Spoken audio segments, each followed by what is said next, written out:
Welcome, everybody, to the May 2022 meeting of the Denver Astrology Group. So,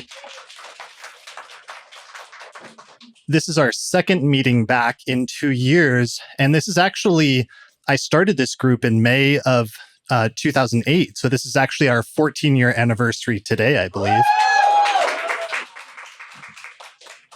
So today we're going to be focusing on the topic of eclipses because we find ourselves right in the midst of eclipse season, where 2 weeks ago there was a solar eclipse in the sign of Taurus in the tropical zodiac. And this weekend, late on Sunday night here in Denver, about 10 p.m., there's going to be a lunar eclipse in the sign of Scorpio. So a few years ago, I think it was in July of 2019, we did a meeting of the Denver Astrology Group where we had people come up and share stories. And Lisa Scheim and I did an initial introduction where we talked about eclipses and explained our interpretive principles of how all you have to do is just see what house an eclipse is falling in, as well as the house opposite to that. And what happens is the eclipses will open up a sort of portal where great beginnings and great endings will start taking place in that area of your life in 6-month increments around that time. Because what happens is the eclipses will bounce back and forth between two houses in your chart for about 1.5 years, or sometimes as long as 2 years. So it just keeps bouncing back and forth and activating those topics in your chart and different areas of your life having sometimes major endings and other times major beginnings. So eclipses always act as catalysts for change, and change sometimes can be good or sometimes it can be more challenging. But the primary idea you need to keep in mind is just that they're catalysts for change in that area of your life. So 2 years ago, we outlined most of the interpretive principles and things like that, but that meeting went so well when we had people come up to the mic and share their stories of things that had either happened to them in the past when they looked at eclipses in their chart and the houses that they were falling in, or in some instances, people came up and talked about current things that were happening now and that they could see developing in their life with those eclipses taking place. I think it was in Cancer and Capricorn then in the summer of 2019. So that went so well that I wanted to actually do a follow-up meeting to that today, where we primarily focus on audience members sharing their stories about eclipses. And in the meetup announcement, I encouraged all of you to watch the recording of that previous meeting that I posted as an episode of the Astrology Podcast, and to think about your charts and your chronologies, and to try to come to the meeting with some stories to share.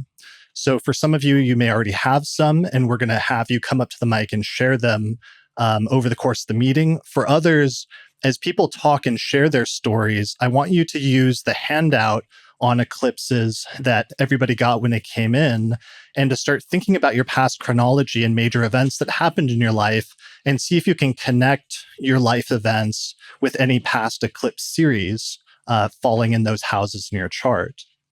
And if you do, then you might suddenly have a story that you feel like sharing. So other preliminary stuff. For those, I am going to record this and I'm going to post it and release it as another episode of the Astrology Podcast. So anybody that does share their story has to be comfortable having that posted publicly on YouTube afterwards. I said that in an announcement, so that shouldn't necessarily be a surprise to anybody, but just to reiterate that and give everybody a heads up. And yeah, the purpose of this is, one of the reasons why it's helpful is because astrology really comes alive when you can actually directly hear from a person about their life experiences and their life stories as it relates to specific transits. And that experience is a lot different hearing it from a person directly and hearing somebody describe the visceral nature of their life experiences at a certain time in their life. That's so much different than just reading about what a placement should mean abstractly in a book.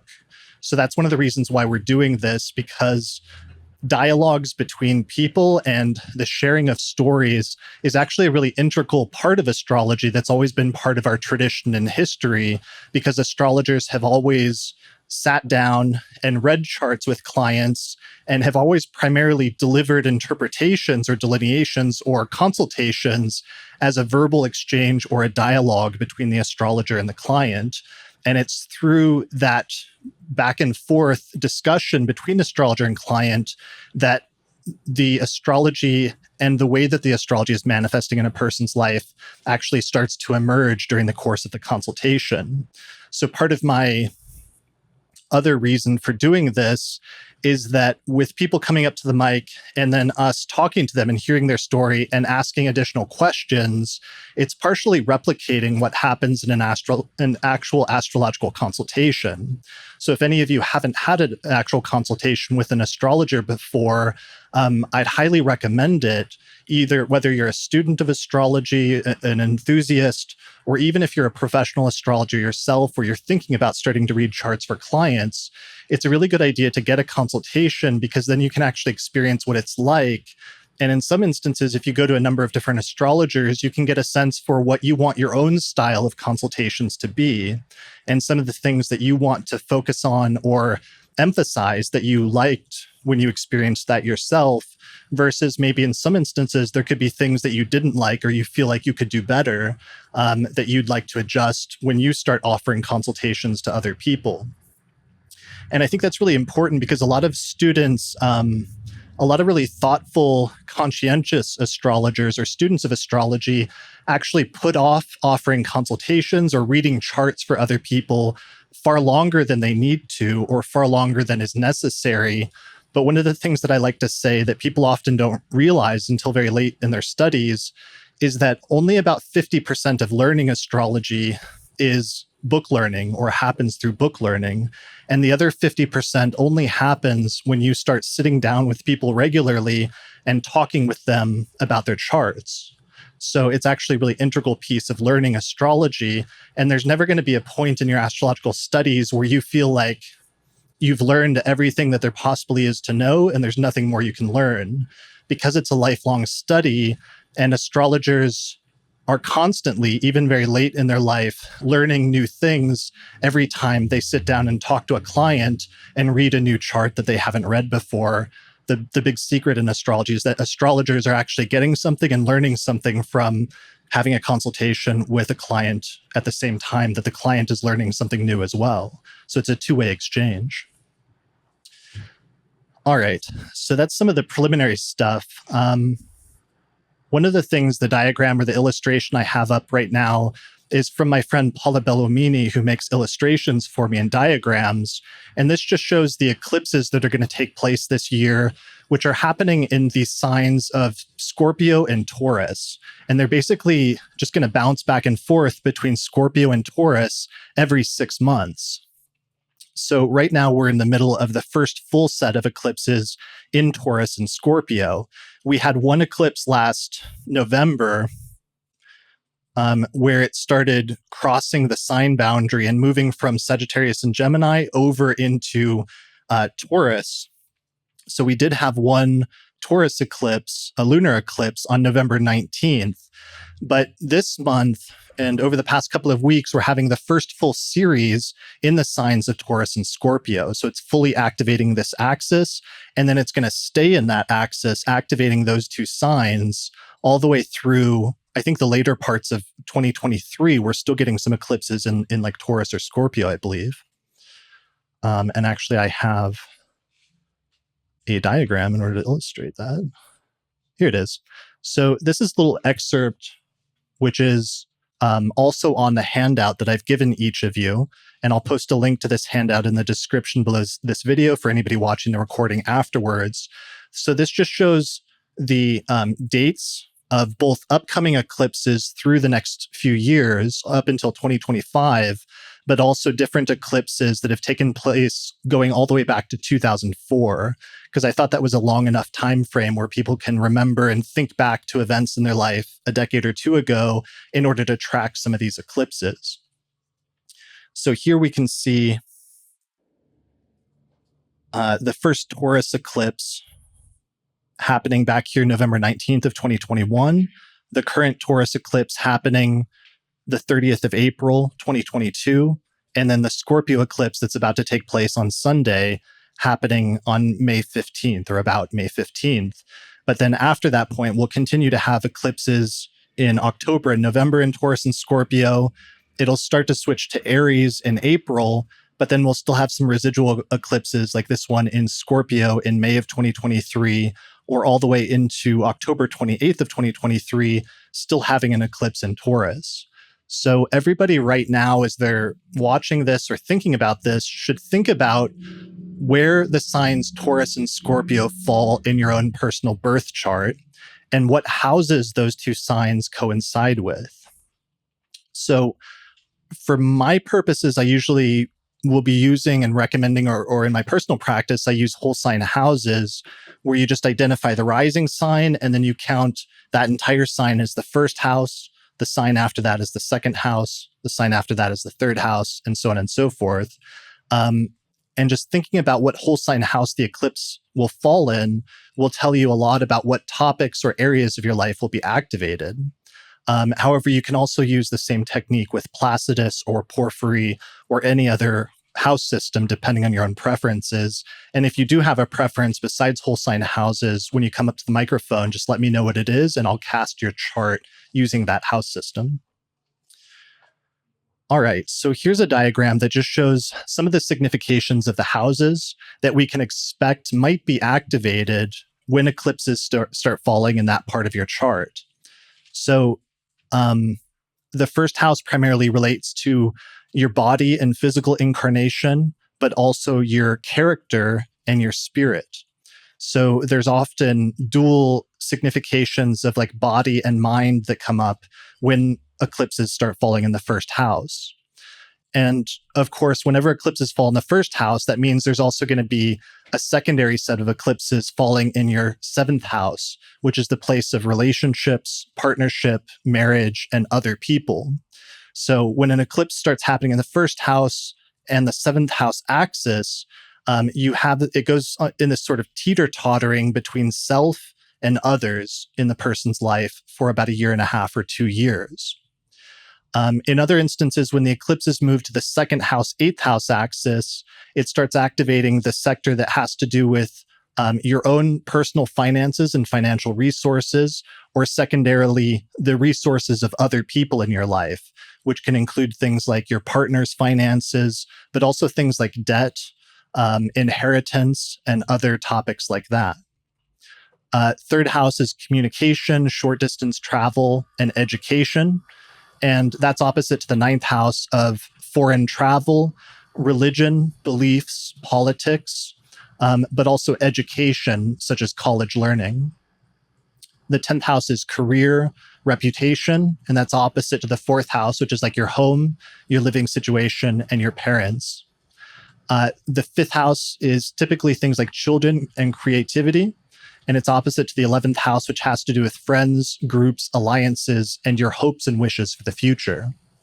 And then finally, the 6th and 12th house is a little bit more tricky because a lot of the more challenging topics that we associate with life tend to fall in the 6th, 12th house axis.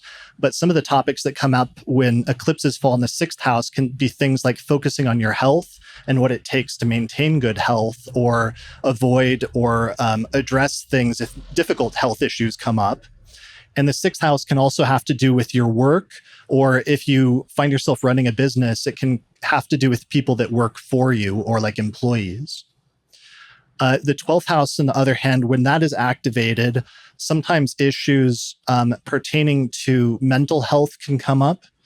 Other times, issues pertaining to isolation and solitude, and in some instances, the healing nature of isolation and the need to pull back at some times in our life and not be as public or not be as social.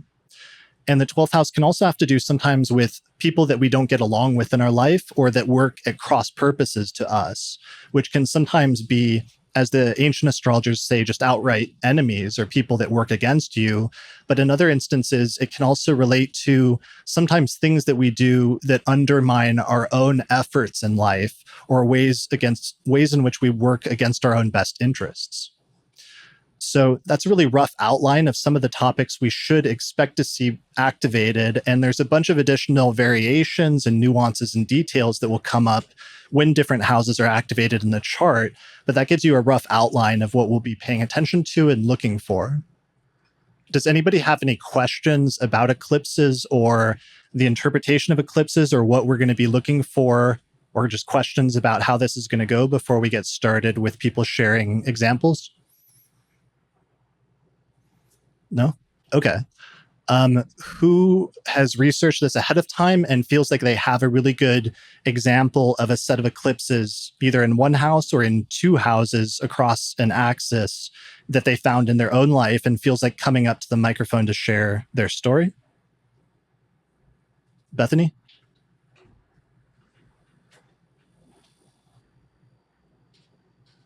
Bethany, what's your birth date? March 11th, 1990. What time? 5:32 a.m. What place? Or what- Henrico County, How do you- Virginia. How do you spell it?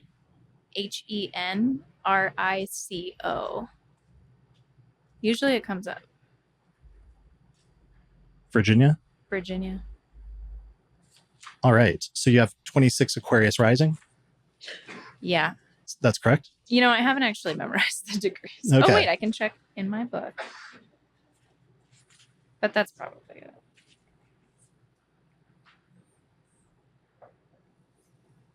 Well, Yeah, this says 2742, but I don't know why it would be different. okay, that's pretty close. So 26 Aquarius rising. So you're an Aquarius rising. I think that's the best rising sign. I think personally. I agree. I think so too. I don't know. That's We're just my so unique. subjective opinion Yeah. as an Aquarius rising. All right. What's your story? Is this a current eclipse story? Is it a past eclipse story? Do you want one? I have like a whole series. I can be pretty. Let's say we have like 5 minutes to run through it. So you can do as much as you want, as long as we can do it relatively concisely. Oh yeah, I can get it in 5 for Cool. sure.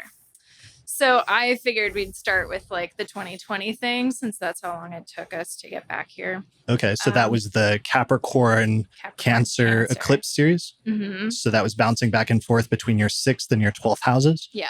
Okay. And that, I feel like also because I was learning at the time, it was like really poignant, you know, where I was like, oh my God, this is what's happening. So it was 12th and 6th. And I was just spending like a ton of time studying like the healing arts, like alternative healing. So I was working at it and I was doing it. Could you come up a little closer to the mic? Yeah. Thanks. Can you hear me now? Yeah. Yeah. So you're studying the healing arts? Yeah. A lot. Like always, like 24 hours a day. Like what kind I of? was sleeping. What specifically, or what healing arts? So herbalism. Okay. But also Reiki. And I was like starting that practice and I was working at it as like a day job too. So I was like studying at it, but it was like super right in there in the 6th, because I was also like just an employee, you know, I was like a shop herbalist. I wasn't like a manager or an owner or anything. Yeah, So I like that though, because that's one of the positive ways that 6th and 12th house placements manifest, especially when people have a lot of emphasis there in their birth chart, is they often find themselves in the position of trying to heal or trying to help others. Mm-hmm. But at the same time, I was doing all this work in Capricorn.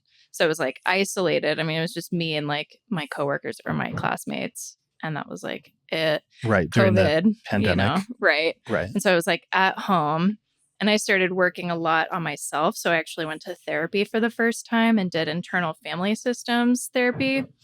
You can see I have that whole pile up there. So there's a lot of work to do. So that was also finishing your Saturn return? Yeah, Okay. exactly.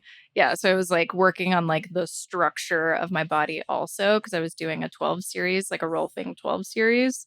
So it was like deeply getting to like all the like ingrained unconscious nervous system imbalances. So that was like the 12th, 6th. I like the therapy. I've seen that come up a lot in the 12th house as a way of like healing, but healing of like the mind rather than the 6th house, which tends to be more like healing of the body. Right. Yeah. But that manifested as like what I'm doing for others, but I was doing it for myself too. I had really strict diets, like elimination diets. And yeah, so there was a lot of that. So you were doing elimination diets, partially in order to address health issues? Mm-hmm. But also to learn how to do them. Mm-hmm. And to like help facilitate other people how to do them. Got it. Yeah. Did you identify some of the dietary stuff at that time, or was that already pre-existing? Both. Yeah. Okay. It was kind of like I was coming back to it, but also there was new stuff popping up all over the place. So I was like, oh, I guess I'm allergic to peanuts and eggs, and never knew that. So yeah, finding good. allergies and that you're like eating stuff that's making you sick and not realizing it. Exactly. Which is really literal manifestation of that concept of like 12th house being the place of self-undoing, which is like Mhm. just sometimes that can be, it sounds really abstract or it sounds kind of scary sometimes, but it can be sometimes very literal manifestations of just like, is there something I'm doing that's tripping myself up that I'm not aware of because it's a blind spot up Mhm. until a certain point when we become aware of it and then are able to address it? Right. Yeah. And my, Jupiter's there too. So I feel like there's always that positive twist on it. Like, well, things were bad. It's my sixth house, but it's fine because I'm going to help other people figure that out. Right. Yeah. All right. Do we have time for 2 more eclipses? Yeah, please. Series. All right. So then there's the Sag Gemini one. So that's my 11th and 5th. And I think the biggest thing that happened there was I decided I wanted to have kids. And it just became like the focus. Like I was like, okay, well, I've like developed myself and passed my Saturn return. Now it's time to like get creative with, this body that and mind that I've been working on, right? So Nice. that happened. I love that. That's brilliant. So you start having eclipses, and the great beginning or the opening of like a portal in your life at that point was like the idea of wanting to start having children. Right. In your 5th house. Yeah. Yeah. And like my community has been changing a lot, because I was like in the traveling community where we just were like nomadic and roaming around. And then it like started traveling in the chart and ended up in Sag, and then everything's changing again. And so that brings us into this series where I'm like getting married and I'm moving back to my hometown, which is like huge. Like these are 2 things that like if you had told me like 6 years ago that I was going to be doing those things, I would have laughed at you. Like, in no way is that happening. Like, I'm getting married and having kids and moving home to Florida. You literally just paid your last month of rent and you're like packing up and getting ready to move across the country. Yeah. And the Taurus eclipse just fell in your 4th house. Yeah. Yeah. And I'm like ending my job, which has been like the only job that I've really like held down for longer than like 6 months in my life. And you've had it for several years at this point, and the eclipse on Sunday is about to fall in your 10th house of career and work. Yeah. And that day actually was the day, for no reason at all, me and my fiance were just like, I think I'm going to quit my job on May 15th. Like, I don't know why, but I'm just like really feel like May 15th is the day. And then I ended up having to like stay, but I'm actually getting this like transformational ceremonial botanical bodywork session done by one of my mentors, kind of. Yeah. So it's going to be like this big, it's huge, it's like probably one of the biggest things. And it's on that, 10th, 4th angular, whatever that's called. Yeah. That axis. And you're also in the process of, you're about to start doing astrological consultations, right? Yeah. Yeah. So I'm really working on building like my own practice where I can start incorporating all those things that I learned through the 6th and the 12th, and like building this whole thing where I'm like, okay, like I feel like a baby bird, or I'm about to like jump out and be like, okay, now I'm just doing consulting work. Like I'm going to do herbalism, I'm going to do Reiki. That was another thing that happened in the 12th was I started doing spiritual work.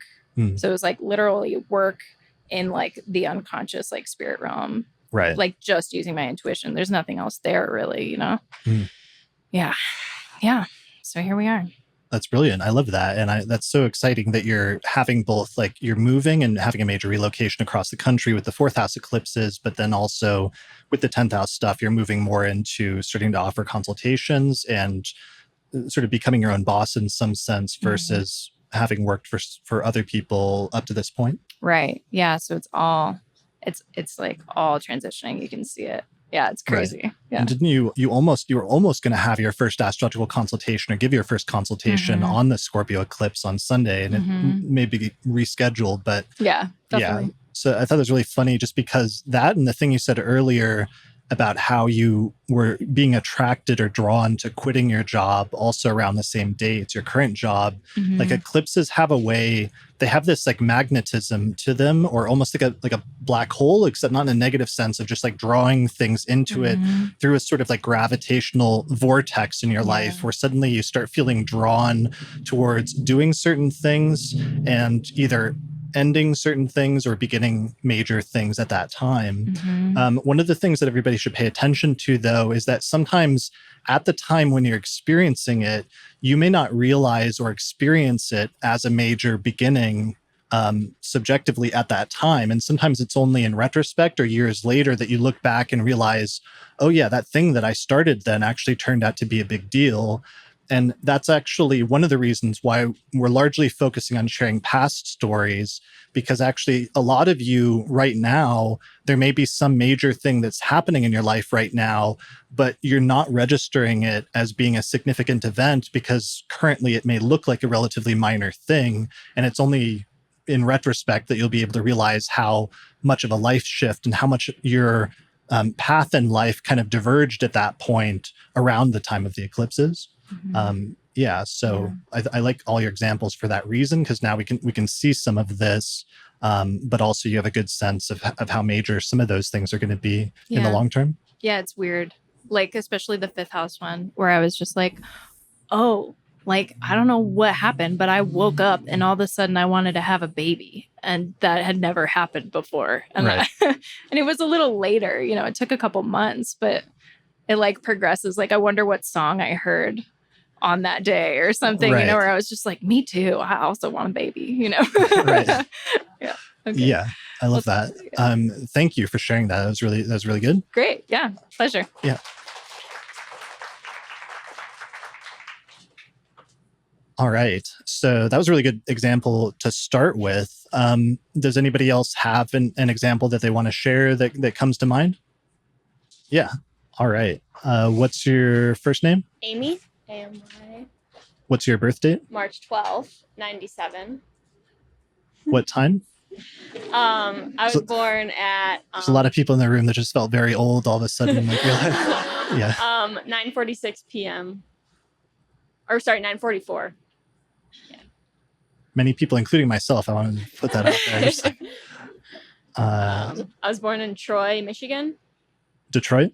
Troy, Troy. Troy. Sorry. TRY? TROY. Oh, why? Okay. Michigan. Is that right? There we go. Okay. So your ascendant's like super, super late.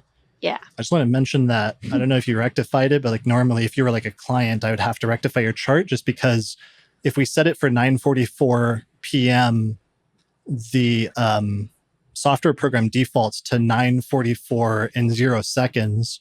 But if we animate the chart and move it forward 13 seconds. So if you're born at 9:44 and 13 seconds, the ascendant had moved into Scorpio. So I just want to mention that as a point of like for new students of astrology, if your ascendant is super late or super early, you actually usually need to be careful and try to rectify it, because it could be one or the other. Do you have any sense, or is there one that resonates with you more, or do you not have an opinion at this point? I definitely resonate. I also have Chiron like right on my ascendant when it shows up. Sure, let me put it in.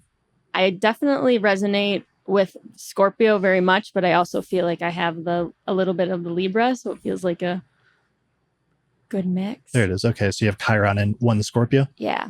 Okay, so what's your eclipse story? Okay, so I kind of have a lot, but I'm going to go back to 2020.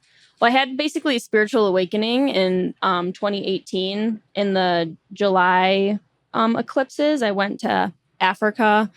So they were in Cancer, Aquarius. So I think they're my... Pull that up. So you said July of 2018? Yeah. There it is. So Cancer and Aquarius. Okay, so my it was... fourth house and my ninth house, I think. Yeah. So essentially what happened there is I felt like I woke up and I found myself, which has to do probably with the fourth house of Aquarius, coming home to my inner world. Okay. And then that started a large journey of healing and awakening. But then that was just a forefront. But in January of 2020, so another Cancer, I had a dream that I wanted to study hypnotherapy. And so I had that in January. And then in July, I took action and I went to hypnotherapy training and healed a lot of the Chiron had a sexual trauma when I was younger that was traveling with me for a long time. And then I also met my boyfriend, who we just broke up, and my 7th house is in Taurus. Taurus and Scorpio, yeah. So I'll kind of start that journey. Let me put your chart in Placidus really quick. Yeah, that's the one I have been using. Sorry.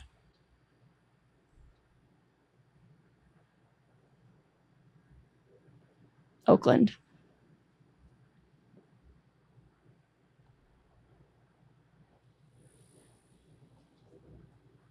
There you go. Okay. So actually on July 4th, 2020, which was the Capricorn eclipse, we met. It was the first day we got connected. July 4th, 2020? Mm-hmm. Okay. And then we actually moved in together in May of 2021 on the Sagittarius eclipse, which is the 2nd house. We moved into a house together. So we were like collecting.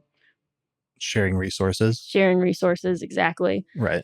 And then November of 2021, that was a Taurus eclipse. I felt like I needed change in my work mainly. I was not happy with the work I was doing. And I started looking for new jobs. And I moved here 2 months ago, the beginning of March. And then Zach and I were planning on moving in together. And then, so right around the April 30th, I think on like April 20th, we ended up splitting up.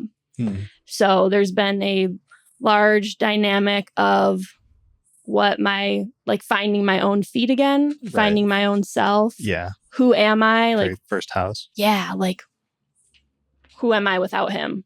Right. And now I'm like creating other friendships out here. Like, since I'm alone, I have to go meet people, but I'm also,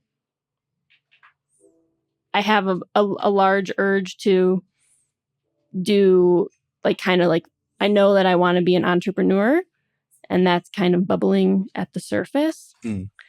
But I have to feel like I have to move through my own fears and my own wounds of my first house, and to be able to share and spread that light. Right. That makes sense. That's really common, like first house, 7th house stuff of just going back and forth between sometimes relationships ending or beginning, and then having this internal process of finding oneself and defining a better sense of self, both outside of relationships and then other times, sometimes within the context of relationships, if other ones come up. So that'll probably be a process that you go through that goes back and forth over the course of the next year as you keep getting eclipses in 6-month increments. I don't want to like bias things too much, and it's a little difficult because it also could have to do with the overlap of the house systems, but I'm suspecting you're like Scorpio rising just based on what you're saying, and based on that, if that Taurus eclipse that just happened, in Taurus, if you had Scorpio rising and that was firmly your 7th house, that would be really consistent with what I usually see when a person has eclipses in the 7th house, just for whatever it's worth. Yeah, I'm really big into the healing arts. So diving deep, like hypnotherapy, I'm accessing my subconscious mind, clearing out everything that's old and from childhood, from the past. And I know I want to help facilitate that with other people, but I have to do my own. Like, I'm very deep. I like to have deep, intimate relationships with friendships. Just like not go to the core more, which Scorpio is like more intense. Right. Like that. So I would definitely relate. Yeah, that would make a lot of sense. And that would bring up, just especially if your ascendant was at 0 degrees of Scorpio, then you would just have Chiron like right on the ascendant, and those themes of, the traditional mythological themes of Chiron having his own wounds from early in life, but then learning from that and being able to help other people through the process of trying to heal himself. And that's a really common theme for people that have Chiron really prominent in their chart. Yeah. Yeah. Cool. That's really exciting. Well, the next eclipse, I guess, is on Sunday, right in your first house. So one way or another, just continuing that process of learning more about yourself and having a sense of yourself emerging more. Because the other thing that happens with eclipses is they're also, this lunar eclipse especially, is a full moon where the moon is super bright. And it has a way of illuminating things and bringing to light things. And especially when it falls in the first house, it's sometimes things about ourselves that maybe we didn't see or didn't recognize previously. But having that idea of something being lit up suddenly so that you're finding or seeing something about yourself for the first time, and that being an ongoing process of discovery. So it sounds like you're on a really good track and headed in a good direction with all that. Yeah, thank you. Cool. Thanks for sharing.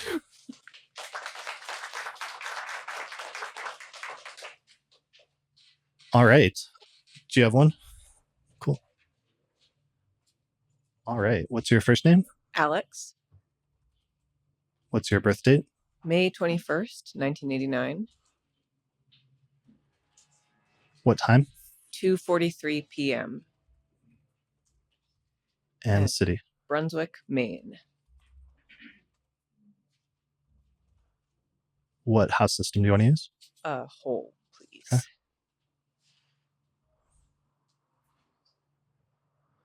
Is your ascendant 0 Libra? It is. Are you okay? And that's another one where it's Right, like yeah. we go back and forth.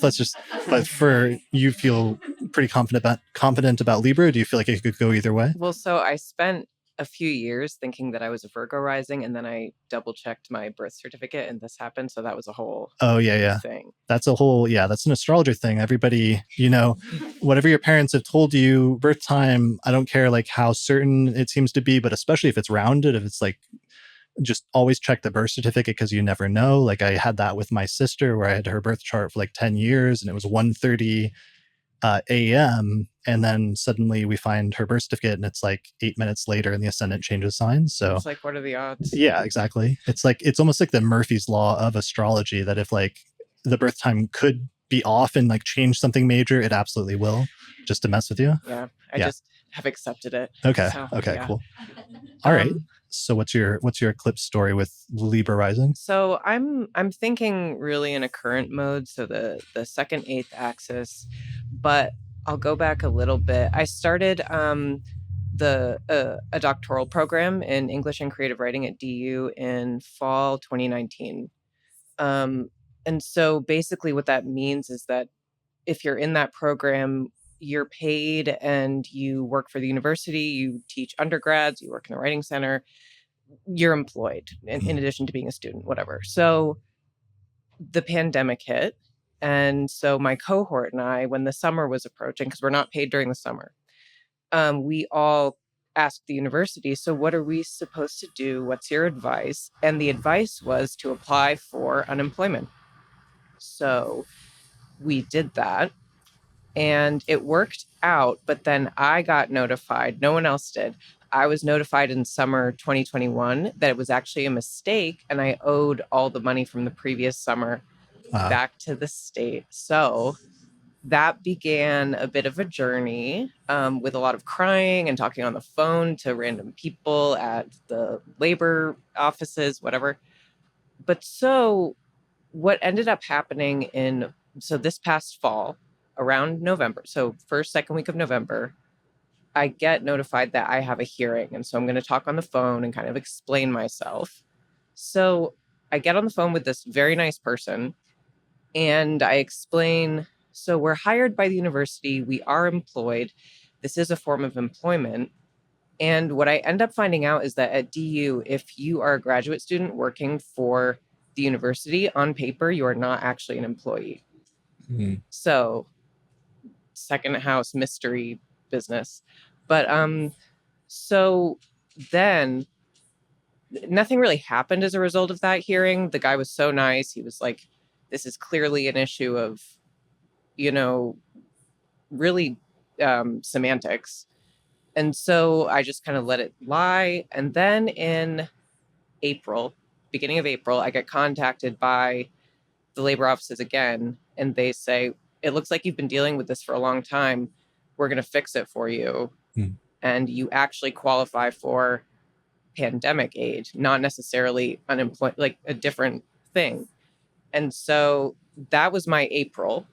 And then last week, I noticed that there was money in my account and it had been resolved. So an eighth house gift, maybe. Right. But yeah, so I guess that's a happy ending after a long bouncing back and forth. But Yeah, that's really wild. So you just had that eclipse in your 8th house of like other people's money and debt.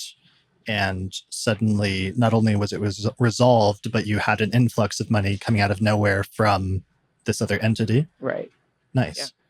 Wow, that's a really good example and good story. And then one thing I meant to ask, so the eclipses in 2019 and 2020, that was in your 4th and 10th house axis, and you were working for the university, which makes sense of like the 10th house placements.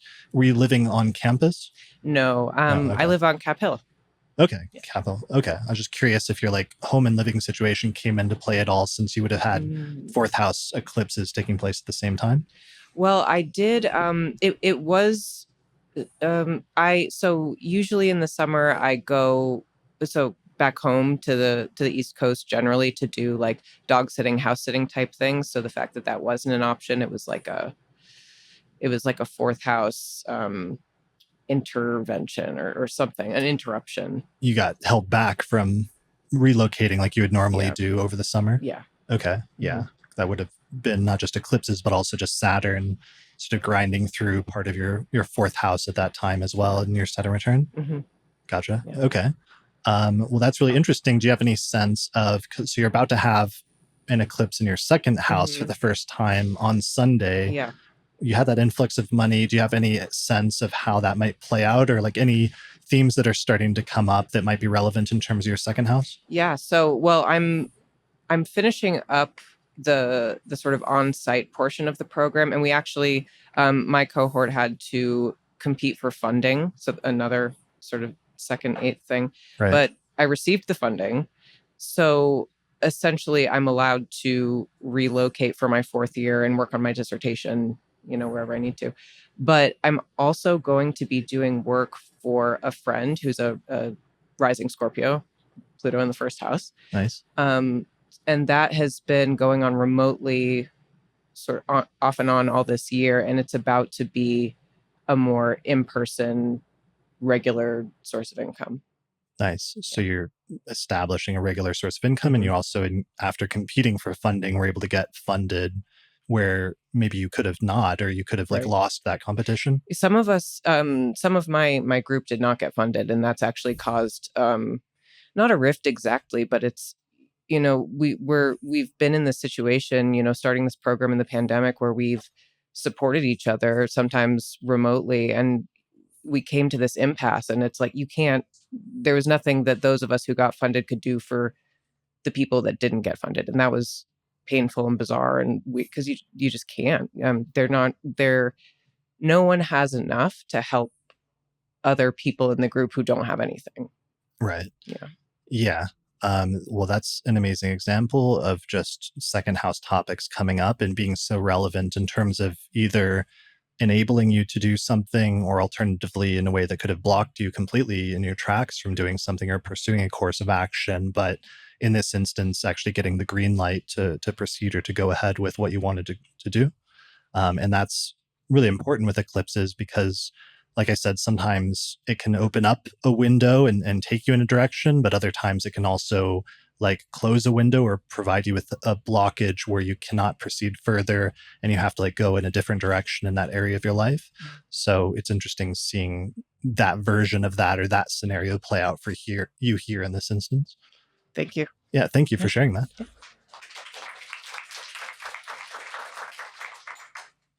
Awesome. All right. Who's next? Yeah. Yep. Oh, okay. You. So Sophie, Sofi. What's your birth date? October 17, 1991.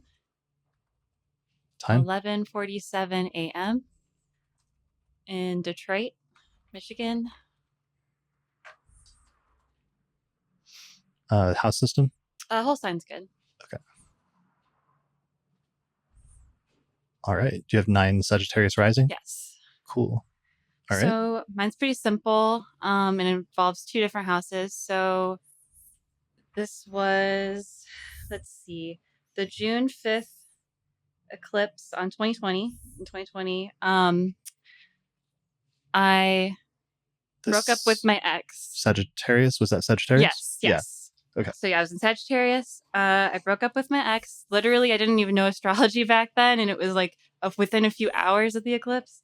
What precipitated, or because that was in your first house? And I remember that one because we had a debate on one of the forecast episodes at the time because it was just like a partial eclipse. Right. Because it was very far from the nodes, and when the eclipses take place far from the nodes, it's just barely. Whereas when an eclipse or a lunation, a new moon or full moon takes place really close to the nodes, then it's like total and it's more of an eclipse. But we had a debate about whether that was a real eclipse at the time, but I really felt like it was. And there were some events that took place that made it clear that that Sagittarius eclipse was starting the whole Sagittarius Gemini series. So I definitely felt it. what was it? So in your first house, like without, I mean, you don't have to get in too Yeah. much if you don't want to in terms of the other party, but what was your like internal motivation, or why did that come out of nowhere for Well, I you? had a lot of other transits, my Saturn return, Pluto square my sun. So it's kind of hard for me to differentiate. And also, I think at the time of the eclipse, Venus was retrograde on my descendant too. So there was like a lot That's going on. relevant, So it was right? really activated. Yeah. But it was interesting because you're talking about the second, because before then it was the Capricorn Cancer. So we had just bought a house that February that year. And so then the next eclipse after that June one was in Cancer and then Capricorn. And so we resolved like the house situation. So it was like other people's belongings and That's major in terms of that axis and both the financial investment for you personally to buy a house and also like taking out loans, I assume, for that with the 8th house component. Yeah. Okay. So that was major. So then that was the first eclipse in Sagittarius, and you decided to break up at that point. And then did you have other like first house, 7th house realizations over the course of the next year or so as those eclipses continue to take place in that axis? I did have just like a lot of, going back and forth between like learning about myself through others kind of. And I had some relationships that started and ended during that whole period. So kind of just like, yeah, a lot of like you were talking about before, like back and forth between myself and like, how do I relate to other people? And yeah. That makes sense. Yeah. Did you, by the end of that, because now that eclipse series is finished, I think as of late last year, as of like December, do you feel like you came out of it with a better perspective about yourself and like who you are and what you need, especially in terms of what you need in terms of relationships than when you went into it? Definitely. Yeah. It was hard, but like I learned the lessons. Yeah. Yeah, that makes sense. All right, cool. That's a really good example. Oh, thank you. All right.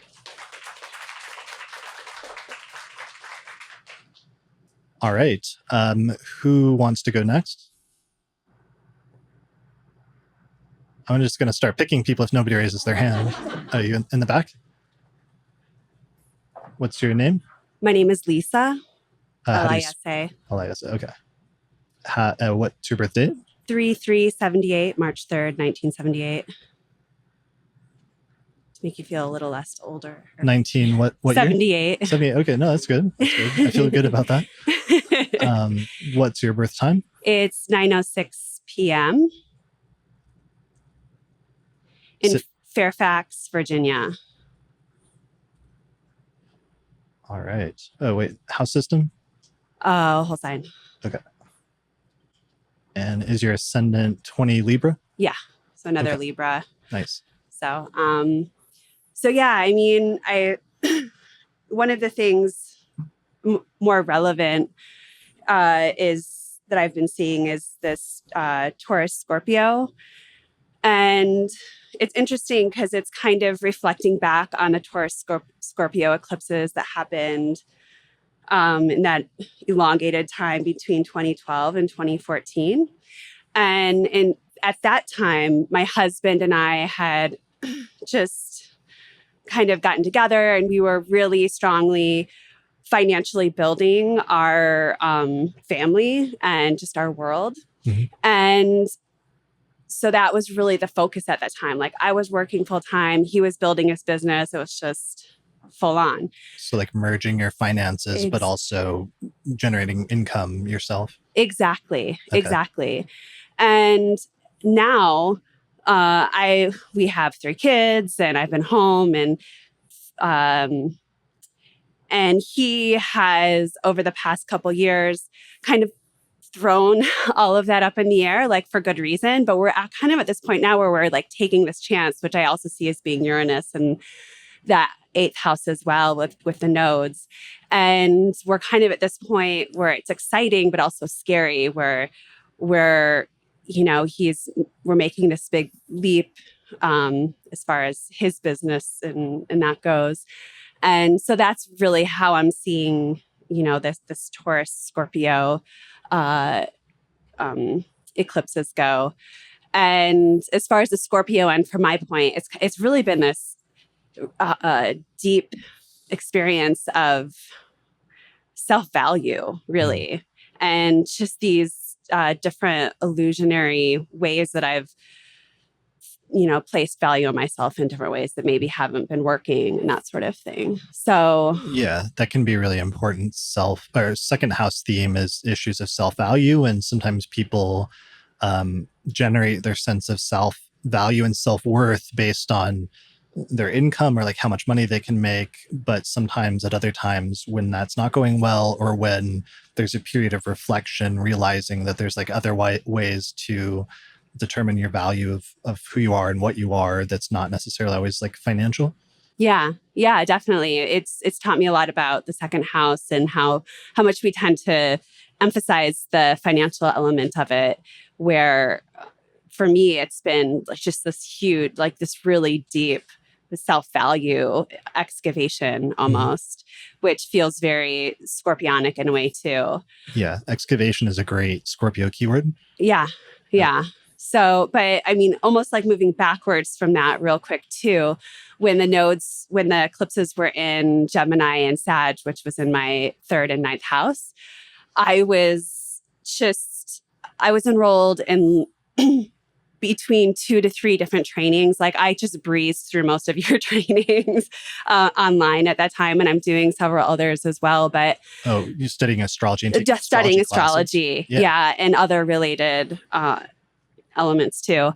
And as soon as the node started to move into Taurus and Scorpio, I was just like, I can't do this anymore. It was so interesting and I didn't realize that was what was happening until somebody pointed it out to me. But it was, it's just really fascinating how it all just naturally happens, as other people have noted before. Yeah, when the nodes and when the eclipses shift out of a set of houses, how it's sometimes like a light bulb is being like turned off, and suddenly that's not the activated area of your chart anymore. Exactly. Now it's, reining in the finances and, what's going on with all of these chances that we're taking and that sort of thing. So yeah. And that's also bringing it back to the current one. Uranus is at like what, 15, 16 right now. Yeah. So, and that was one of the things about the Taurus eclipse that just took place, is it was closely conjunct Uranus. And I'm having my Uranus opposition. Yeah, that's what I was seeing. Uranus is at 16 in Scorpio. So it's not just the eclipses. That's certainly like part of it, but also your Uranus opposition is happening on that axis at the same time. Yeah. And you said that partially with that Taurus eclipse taking place in your 8th and Uranus transiting through your 8th, opposing your Uranus, that it's partially something about your partner is doing or trying something new or different. Mm-hmm. Yeah. What is what is that? Well, he was offered regular jobs, but he's like, no, I want to go do my own thing. So we have purchased several companies, and he just loves to get things going and start new companies and, just build them. Yeah. So we've taken a chance on buying these companies, and he's completely rearranging it. And he's a Cap rising, and it's happening on his MCIC axis in Taurus and Scorpio. So it's interesting, nice. When you start looking at how that 8th house really reflects your partner's chart as well. Right. And so I think that overlap too is really fascinating. Yeah, that's brilliant. And just that with Uranus transits, just that drive or that need for freedom and need to be in charge. And that's like his underlying motivation right now is wanting to do his own thing and in some ways be his own boss. Oh yeah, he has big boss energy for sure. Okay. Yeah, that's so crucial during Uranus transits because it becomes just this internal compulsion that a person has to like seek freedom one way or another. But it's funny how, in your chart, because it's in the 8th house axis that's coming through, like the partner is like seeking that, and the partner is the one driving that right now. And it's not necessarily you, because it's not like the first house or something, which is where Right. we find ourselves in the birth chart, but instead it's coming into play from somebody else. And I think that's a really other crucial piece of looking at eclipses as well as transits in general, is sometimes when they're happening in houses other than the first house, it's not necessarily you, but sometimes it can be other people in your life and how they relate to you, and important developments that are taking place in their life, or actions that they're taking that may have a side effect on you or impact your life in some way, but it doesn't always necessarily describe you directly. And that's really important to keep in mind, because then sometimes once you realize that, it opens up your eyes to other events that are taking place in your life around you, in the lives of people around you, that are relevant to you in a very serious way. Mhm. Yeah. That's really cool. Cool. Well, it'll be interesting to see how that goes, since this will be the first full set in Scorpio and Taurus, and then we'll, in 6-month increments, have another instance of that later on this year, and just eventually, once it's finished and things come full circle, looking back at it in retrospect and seeing how those changes were implemented in your life and what the implications ended up being. Yeah. Either we'll be living in our house or we'll be living in a trailer somewhere. So we'll see. Yeah, I mean, it would be exciting either way. So Yeah, exactly. Yeah, Right. cool. Thank you. Yeah, thank you.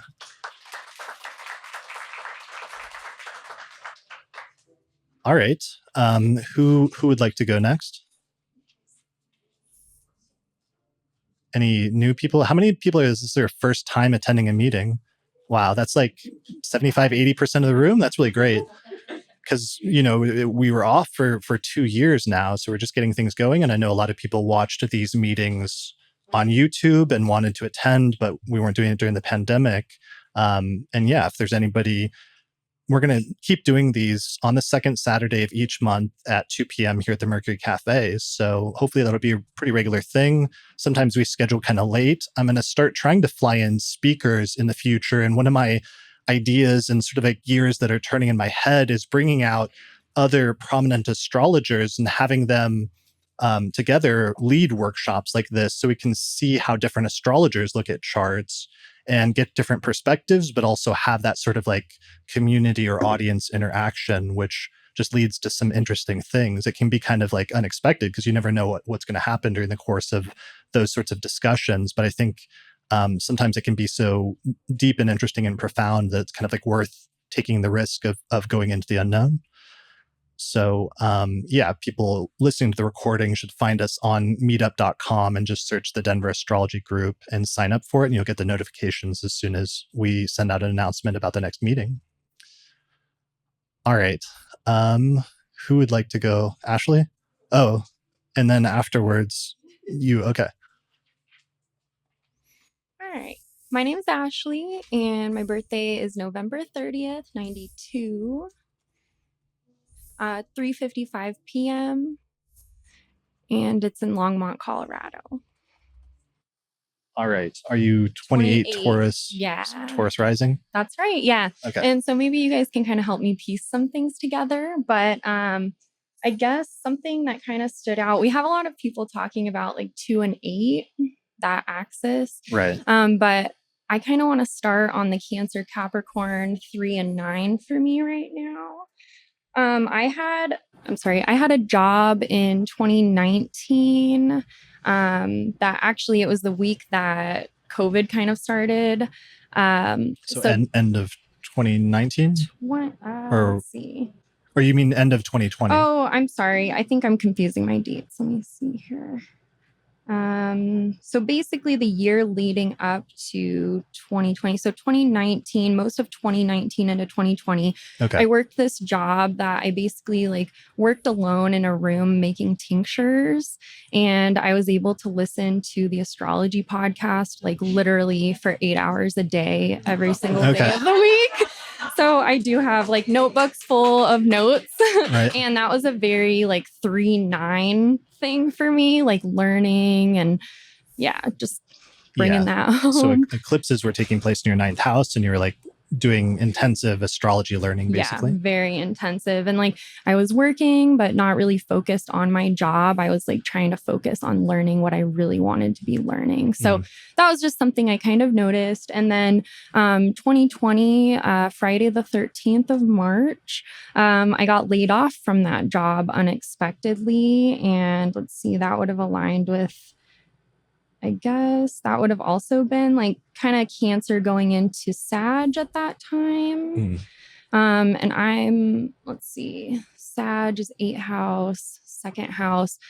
So I guess some background the month before that. So I got laid off from this job. It was like a great job. I loved it. Unexpectedly laid off. And in February, a week before Valentine's Day, which is like a relationship holiday, I got dumped by my boyfriend of a year. So that was like a really like tough thing for me to get through. And I actually decided like I need to make myself happy and I need to do things for myself. So I decided I was going to start going to the Denver Astrology Group. And that meetup that was going to happen that week, the week that I decided, it was canceled because of COVID and it never happened again until now. Right. And so your first meeting was going to be March of 2020. Yeah. Yeah. And so I was like trying to be a part of this group to get over a breakup. Right. And then I got laid off from a job that same week that this group stopped. So that was kind of a tough thing for me. I also ended up just getting a job really quickly to make money. I was like, I need money. So I got a job. It basically started this track of me having jobs, getting laid off because of COVID, having a new job, getting laid off because of COVID. Like this happened twice. And that was also the beginning because Saturn went into Aquarius in like March and April of 2020. So that was the beginning of your Saturn return in the 10th house. Yeah. So nice. I did have Saturn dip into Aquarius and then retrograde into Capricorn. And now it's back into Aquarius. So I'm full force Saturn return right now. But that was like a little taste of that. And with all of the layoffs, it was like a very prominent 2 and 8th house thing. I had to borrow money from my family because I ended up having to actually go on unemployment, which I was trying to avoid. But you have to do what you have to do. So I was like borrowing money from family. I was like, I don't know how I can do this anymore. And I don't feel like that at all anymore. Now I'm like secure. I live in an apartment on my own. I've always had roommates. So it prompted me to get a place of my own. I have a job now that's like very secure.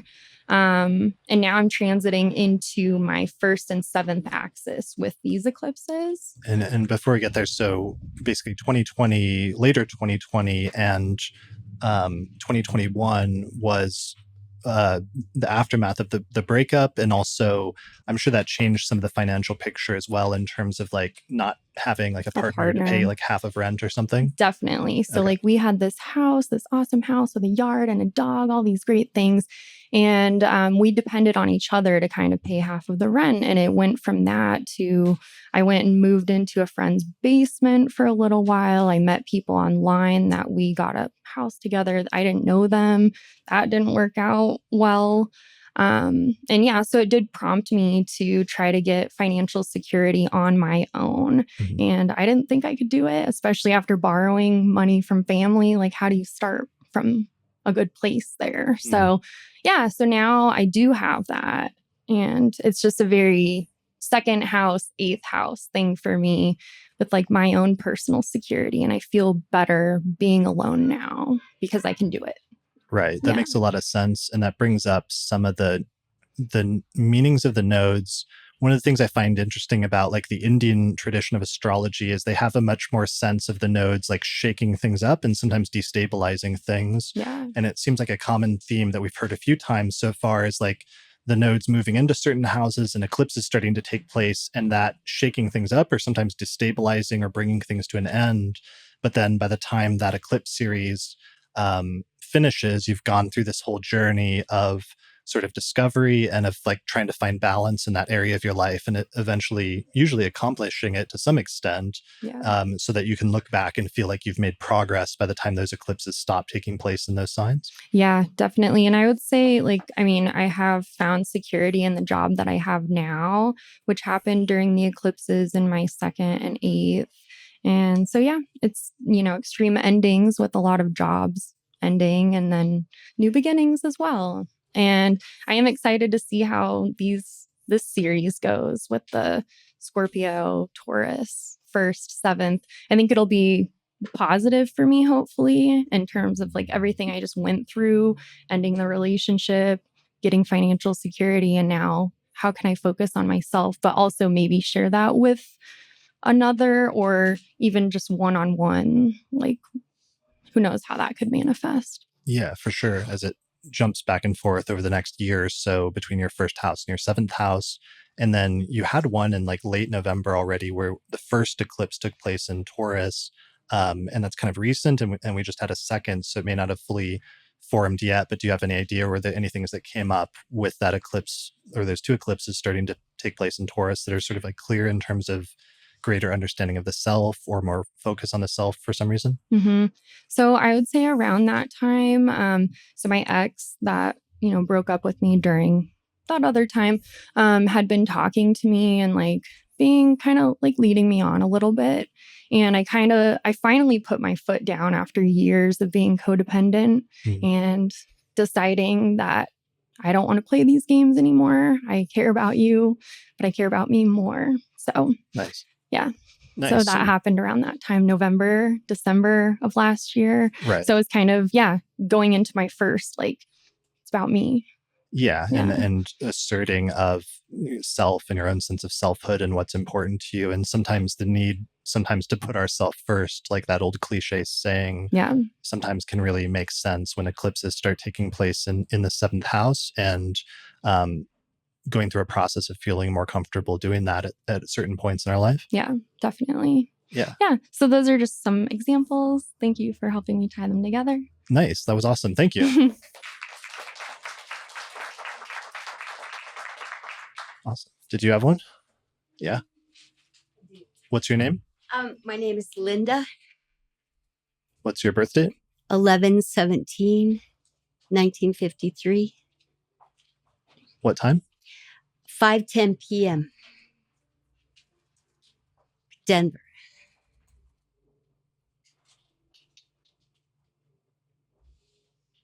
All right. Is your ascendant for Gemini?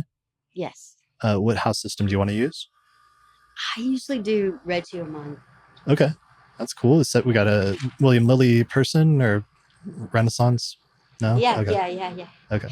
Reggio. So I'm asking about orbs. So the eclipse tomorrow is like at 25 degrees Scorpio. That's my sun. Okay. And it's like about 5 minutes different or something like that. Yeah, it's like right on your sun. Yeah. So I know in ancient times the kings would hide when that happened. So, Right. So well they get you're lucky I'm here today, but yeah. I mean, they would actually get a substitute person and like put them in place on the chairs. So I don't know if you're actually the real Linda or This is my avatar. Right. Yeah, exactly. You sent an imposter. That's how we know. Yeah. So I've been watching this coming up and saying, wow, what's going to be happening? What's happening? Mm-hmm. And I've just tried to really dial it back health-wise and be super clean and really get enough sleep and all that, drive carefully. Mm-hmm.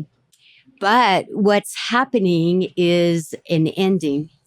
So I'm ending a 10-year relationship, and it's amicable, but it's sad. Yikes. But I noticed on your chart that it started, we started our relationship on a Scorpio eclipse in November 2013. Okay. And it was at 11 degrees Scorpio, which is like my Venus. Yeah, it's really close to your Venus. Yeah, I thought that was interesting. That is really interesting. So you started it under a Scorpio eclipse, and then you ended the relationship recently under another set of Scorpio eclipses? Yeah, it kind of started at the Taurus eclipse, April 30th. Okay. And then yeah, we took a month apart and then we came back together and decided, yeah, it's over. Sure. Yeah. Do you happen to know his rising sign just by chance? Yes, we share rising signs. We're within 1 degree, Whoa. Okay. Of Gemini. but he's Capricorn. Capricorn sun. Hmm. Okay. Got it. Yeah. So that's really important. And I guess that brings up a theme that we've seen in a few charts, but didn't really dwell on much, of just sometimes one of the ways that you can figure out what's going to happen under a current eclipse cycle is just to look back about 8 years or so at what happened the last time that eclipses were falling in that pair of signs, Yeah. because the nodes will reverse positions about every 8 years or so, and the eclipses also will similarly start falling in the same signs. So sometimes the best way to predict the future is to look back into the past. Hmm. Yeah. The other interesting thing, and I think the reason I can talk about it, it's not so emotional, is in the zodiacal releasing, which I'm just learning about thanks to you. It's a loosening of the bonds in the Oh, wow. spirit of Eros. It's Okay. it's In like, both wow. In Just zodiac for me, releasing. not for him. But Sure. Yeah. So it's in Eros, loosening the bond, which is usually a major transition in relationships, but then also in spirit, which usually indicates a major change or transition in terms of the person's career and life direction. So it may mean that there's something about this relationship ending at this time that also ends up impacting your sort of overall life direction in some broader sense. definitely. Yeah. Okay.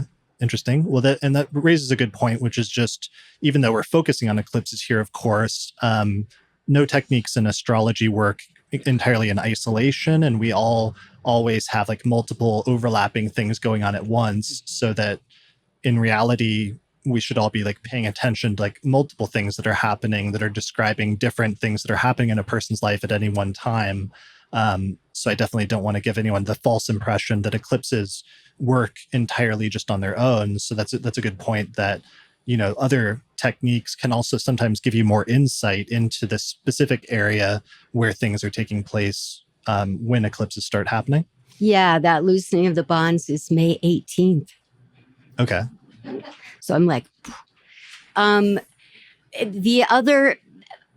reason I didn't raise my hand is tell this story earlier, because, it's not a first house, seventh house thing. Mhm. So I've been sitting here trying to figure it out. And of course, I'm in the middle of it, so I probably can't. But it definitely has a lot to do with the daily routine and,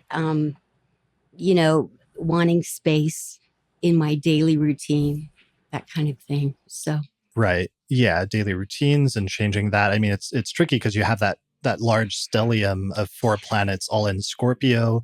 One of those planets is the ruler of your ascendant, which is Mercury. Yeah. Transiting Uranus is basically opposing that, is coming up to oppose that right now. And Leo's at 25 in the 4th house. So household things too. Right. You mean Pluto at 25? I mean, yeah. Sorry. Yeah. Yeah. So that's squaring the sun.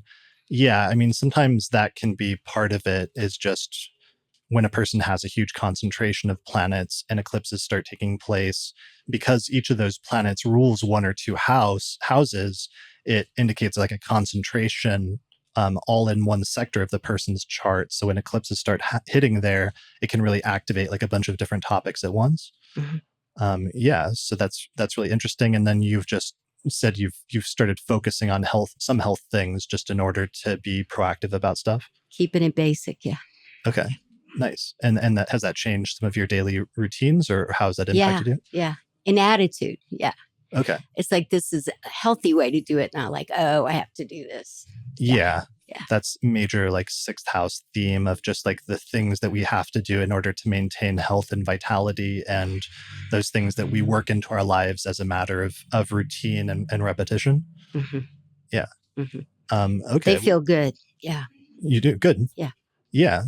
Good. Well, that's a really important thing, I think, also just to remember is 6th and 12th house eclipses don't always have to be scary or negative, especially when a person is being proactive about doing things. It can just indicate that's the period in which they started taking that area more seriously, or putting a lot of additional effort into maintaining health and doing things like that. So I've seen people have eclipses or sixth house perfections, and like that was the year that they started working out or something like that, Yeah. and starting a major process of like upkeep of their body and vitality that ended up lasting for many years. Mm-hmm.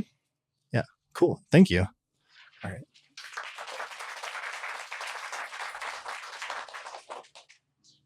All right, we got about 30 minutes left of this meeting. Does anybody else have an eclipse story to share, or has this brought anything up? Yeah, you've got one. All right, what's your name? Hi, my name Hi. is Gina. Gina? Gina. Gina. Birth date? February 23rd, 89, Time? 5:02 a.m. Place? South Miami, Florida. Miami? South Miami is what South. I've been doing, but Okay. Is your ascendant, or what house system do you want to use? I'm kind of trying to learn both. So let's do whole sign. Okay.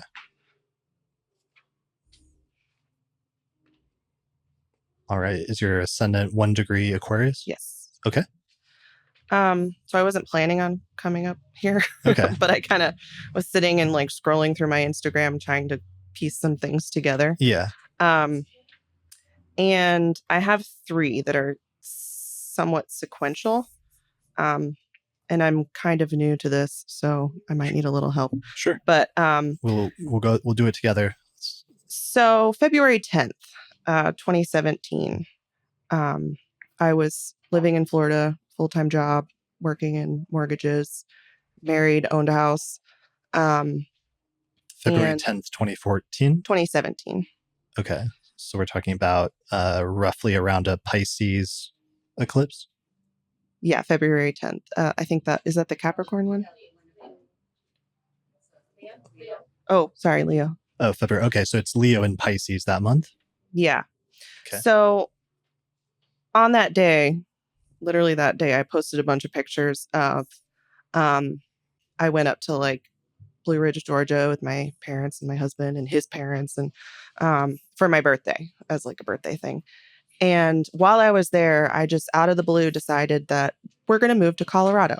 So that was the start of it. I was like, I really need a change in my life. And being in those mountains triggered me wanting to be in these mountains. So I mentally made that decision that day, like sitting on the back porch, staring at mountains. And through the course of the first half of that year was convincing my husband that we were going to move to Colorado. Right. So, which is funny because that eclipse is in Leo in your 7th house. So it's like you made that choice, but part of the process was convincing your husband and bringing him along. Yeah.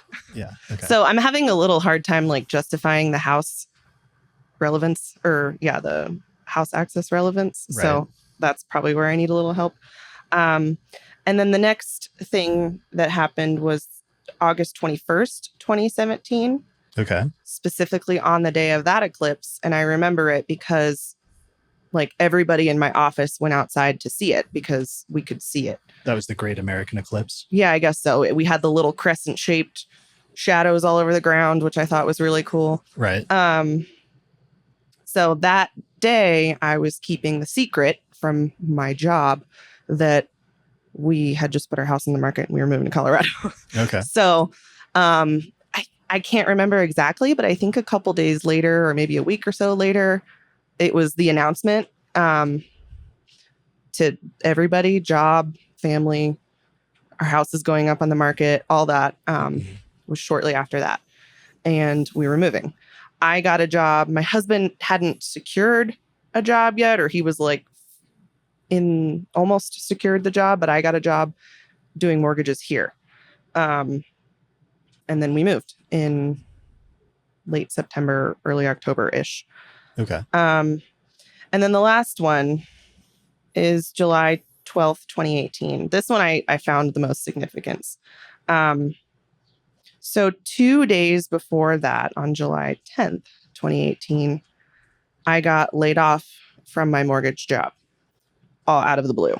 2 days before July 12th, 2018? Yeah. So July 10th was when I got laid off. Okay. And that was an eclipse in your 6th house of work? I don't remember exactly. Yeah. I was looking at it at on my chart just a minute ago, but yeah, right it there. was, It says July 12th. So 2 days later, Yeah. there was a partial solar eclipse in the sign of Cancer. So it would be, Cancer would be your 6th house of work. And what happened was you got laid off? Oh, yes. Okay. Yes. And then because I've correlated that because of that extremely stressful event of getting laid off and having just moved here and like, oh my God, we just moved here. I got laid off. Half of our income's gone. What am I going to do? You know, I immediately got very sick again. Shortly after that? So yeah, early 2017, I got pancreatitis out of the blue.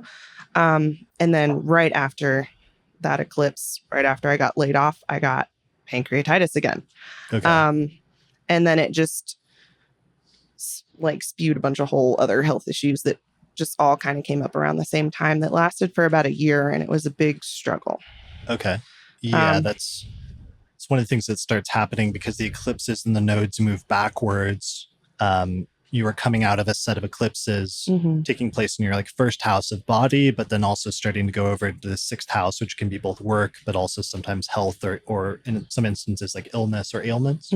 So it sounds like that's part of it, because the one 2 weeks after you got laid off around the Cancer eclipse in your 6th house of work and health, then there was a lunar eclipse in Aquarius 2 weeks later, which is your 1st house of body and physical vitality. So you got pancreatitis, or it came back again at that point? Yeah, I just had all kinds of health struggles at that point. Okay. But one significant thing after that layoff, I did another one of those mental decisions that I was not ever going to work in mortgages or banking or finance or any of that ever again, because I hated it. But I had just kind of ended up in that out of college. So, okay. I made during that time that I got laid off and was looking for a new job and all that, I was not looking for a job to which somebody would probably hire me because I have the experience, you know, so I was looking for other things, and I ended up working in the cannabis industry. Not like in a dispensary, but in a corporate office.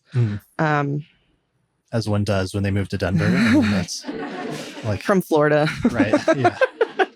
So, and then just my whole life since then has been changing. You know, I was working as an assistant and then became an office manager and then left that company because it was very toxic, and was an office manager somewhere else. And now I'm in marketing. So it's just like, it's been a very big change to me and who like I am and how I identify myself. And since I moved here.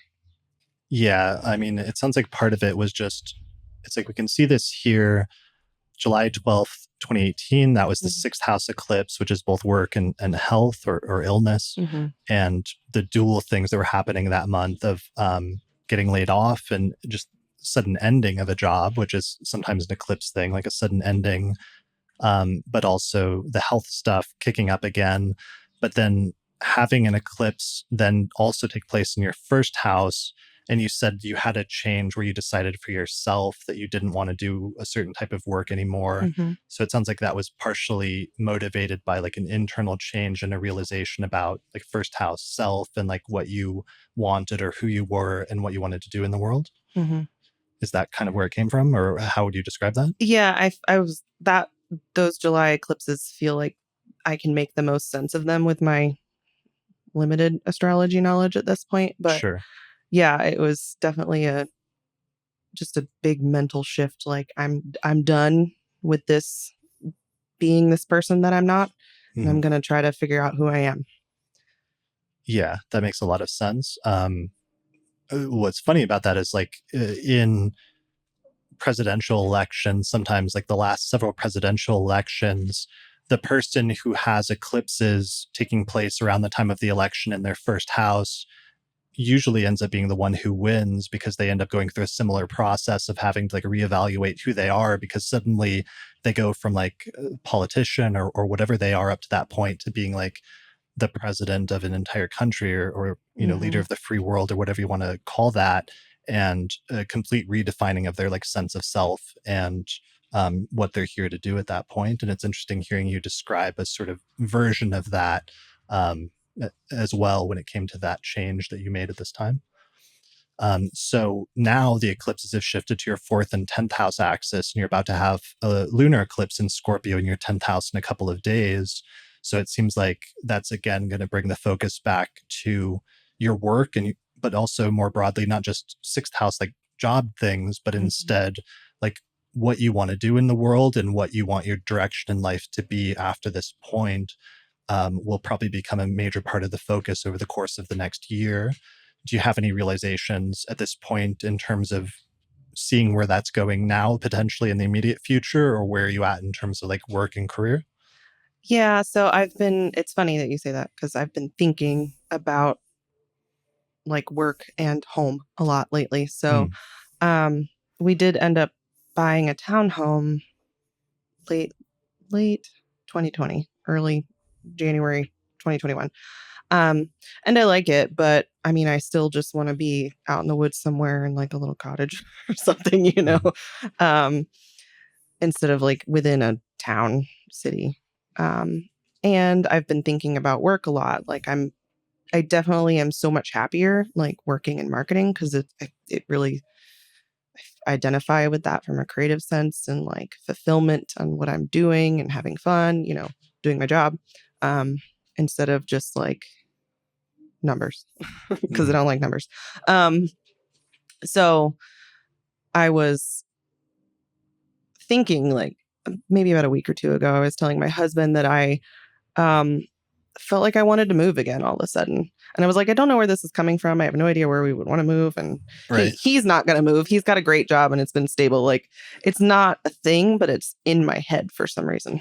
Yeah, you just had an eclipse in your 4th house conjunct Uranus, and Uranus is actually on your IC right now, I believe, transiting Uranus, because your IC, which is like the focal point of the living situation sometimes, but Uranus is right there. I mean, even going back to the 2017, 2018 timeframe, that's pretty close to when Uranus first went into Taurus and into your 4th whole sign house, and this whole journey of like moving to the other side of the country kind of began. So that's suddenly coming up and you're having feelings both in terms of wanting to move, but also some implications in terms of your career at the same time.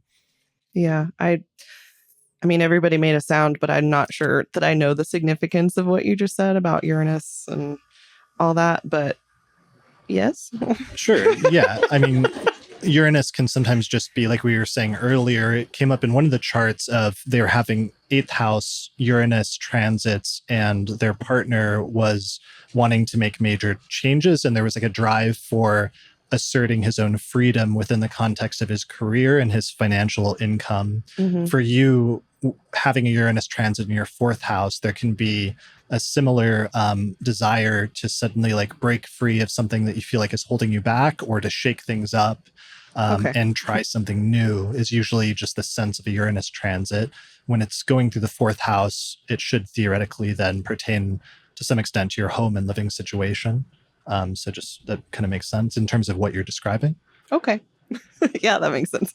Yeah. Do you have any sense of what you're going to do, or you're still just trying to process those feelings of like, you know that you have that impulse, but you're not sure where it's going to take you yet?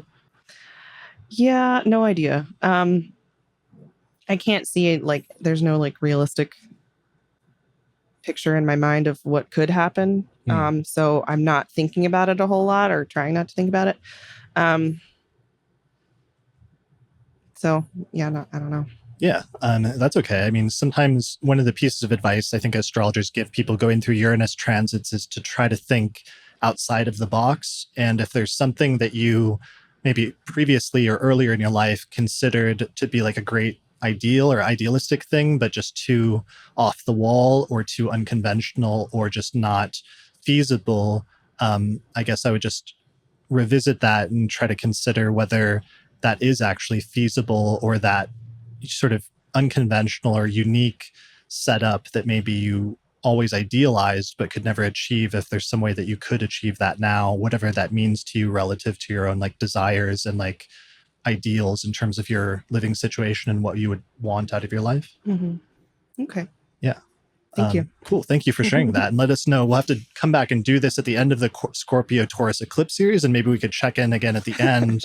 And maybe you could come back and tell us like what ended up happening. And if you guys like joined the circus and like went on like cross country, like living in different cities and stuff like that, or what your unconventional living and career situation ended up being. Yeah. I will say over the past, I think it was maybe a 2020 thing that I was like, let's do van life, but there's no like realistic way that we could do that right now with jobs and stuff. So. All right. Well, I don't know. I mean, yeah, I would thinking outside the box, I guess that's the main directive. So, you know, see what you can do and see, even if you can't go to the full extreme, if there's like some middle ground, sometimes that can be enough to like channel the energy in a constructive direction. Okay. Yeah. Thank All you. right. Thank you.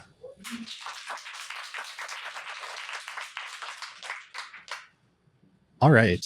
Do you have one? I do. All right. My name is Laura. How do you spell it? Or just Laura. Okay. December 31st, 1984. 11:29 in the morning. In Boulder, Colorado.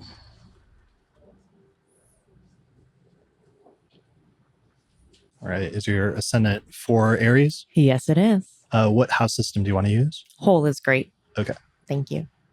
All right. So it's more second, eighth house, which is why I've been sitting there for a while. If we look back at the last long one that Lisa, I think, also looked at before from 2012, 2014, that also fell in the Taurus and Scorpio axis. Okay. So the last time we were having Taurus and Scorpio eclipses? Yes. That was my last year of grad school when I took out my prettiest and biggest student loan, which has the most interest on it. All right. And then I finished grad school at that time. I'm an acupuncturist. And at the time I was living in California, they only offer the licensing exam there twice a year. So while I was already licensed nationally, I couldn't practice in the state I was living in. So I had no way of like really generating more income than through the part-time jobs that I'd had.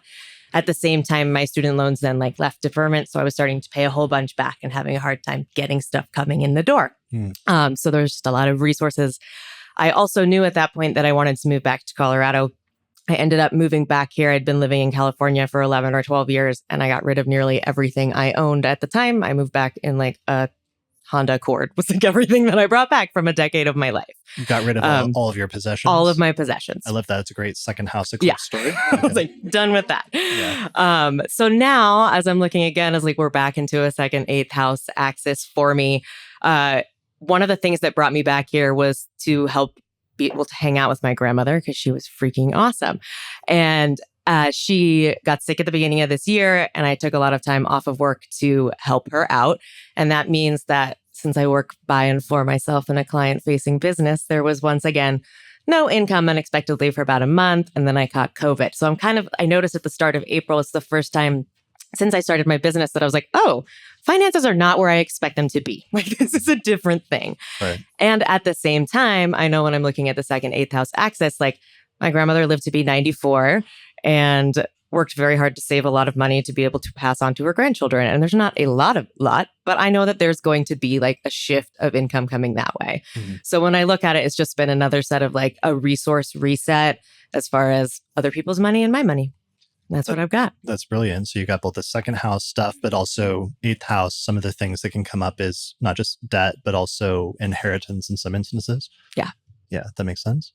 That's really brilliant. And yeah, that'll just play out over the course of the next year, going all the way late into 2023. So you're still pretty early on in that process, but it's nice. This is a good example because it's nice that you have that memory of like last time the eclipses were taking place in that axis and what some of that energy was like, so that maybe you're a little bit more prepared to like deal with it. It's not like your first rodeo or something.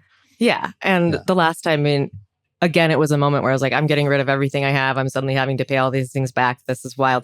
And it was fine. And it's a similar like feeling right now where I'm like, okay, interesting. Not how I expect money to be looking, but I trust that it's going to shift itself out in the way that it should. Yeah. And some of what's brilliant about that is just the way that your chart is set up with that Saturn in the eighth house in a day chart.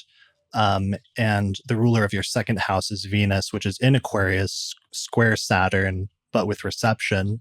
And sometimes Saturn can have that tendency towards, on the one hand, things like drying up in some sense, but also asceticism or being okay with less, like being okay with that. And because it's Saturn that's prominent on your second, eighth house axis and in relation to the ruler of your second house, like sometimes taking that into your own hands and carrying that out or playing that out yourself deliberately and being okay with that and coming to terms with it rather than it being some like external thing that's forced on you. Yeah, but it seems like that energy is something you very much own and are comfortable owning to some extent. I think so. Yeah. Yep. That's what I got. Thank you. I like that. Thank you.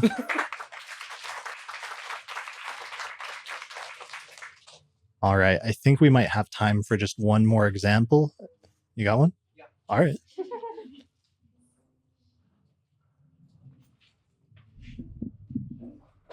How do you spell your first name? Yeah, it's Mark. It's just Mark. Okay, yeah. First, I want to say Mark's been helping me with tech setup today and with running a third camera. So can we give him a round of applause? Thank you. All right. What's your birth date? 2/28/86. Time? 2:25 p.m. City? Colorado Springs.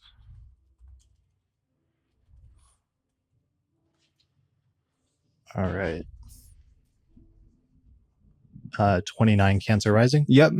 It's a pretty late degree ascendant. It is. Yeah. Another one. Yeah. I did check my birth certificate. It does say 2:25 p.m. Okay. Good man. And basically, you can see my Pisces stellium. So, all water signs for my big three, and Cancer rising definitely resonates with me for sure.